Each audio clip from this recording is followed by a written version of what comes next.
Il y a environ 66 millions d'années, les dinosaures ont vécu ce qui fut probablement le pire jour possible sur Terre lorsqu'un astéroïde gigantesque de la taille du mont Everest s'écrasa sur la péninsule du Yucatan à une vitesse 28 fois supérieure à celle d'une balle d'Ak-47. En un instant, une énergie équivalente à 10 milliards de bombes d'Hiroshima fut libérée sur le monde, provoquant ce que beaucoup considèrent comme l'événement d'extinction le plus violent et le plus abrupt de tous les temps, l'extinction du Crétacé tertiaire, KT. Aujourd'hui, les paléontologues estiment qu'environ 75% ou plus de toutes les espèces vivant à cette époque ont disparu, avec presque aucun animal de plus de 25 kg, 55 livres, ayant survécu. Parmi les nombreuses espèces disparues, les plus emblématiques furent sans doute les dinosaures non aviens, qui avaient régné sur la Terre pendant environ 165 millions d'années. L'aspect soudain de l'extinction des dinosaures, combiné à la rapidité avec laquelle elle s'est produite, a conduit de nombreuses personnes à appeler ce jour le jour où les dinosaures sont morts.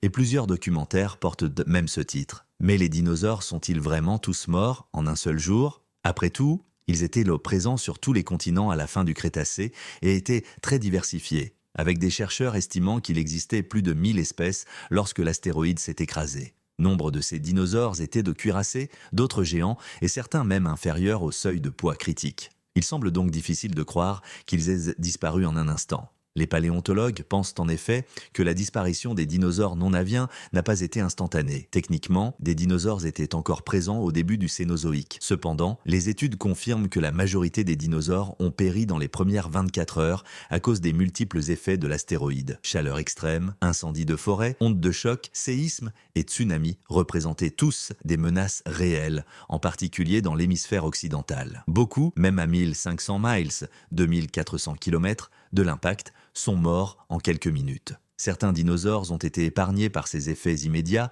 mais aucun n'a pu échapper aux gigantesques quantités de matières incandescentes projetées dans l'atmosphère et l'espace, avec jusqu'à 25 000 milliards de tonnes de débris éjectés. Cette matière était temporairement plusieurs fois plus chaude que la surface du Soleil. Lorsqu'elle est retombée, elle a surchauffé l'atmosphère jusqu'à des températures dignes d'un four, carbonisant tout organisme exposé de l'intérieur et allumant des incendies dans environ 70% des forêts terrestres. Cette catastrophe a laissé très peu de survivants. Cependant, certaines régions plus protégées, comme les marais, les forêts denses et humides, ainsi que les hautes latitudes, ont pu abriter quelques poches de dinosaures. Il convient toutefois de préciser que ces survivants n'étaient probablement pas de grandes espèces, mais plutôt de petits animaux et peut-être des juvéniles. Mais leur calvaire ne faisait que commencer. Les incendies et les débris projetés dans l'air ont entraîné d'énormes quantités de suie et de poussière, bloquant le soleil et provoquant une chute brutale des températures. La température moyenne aurait baissé de 20 degrés Celsius, 36 degrés Fahrenheit.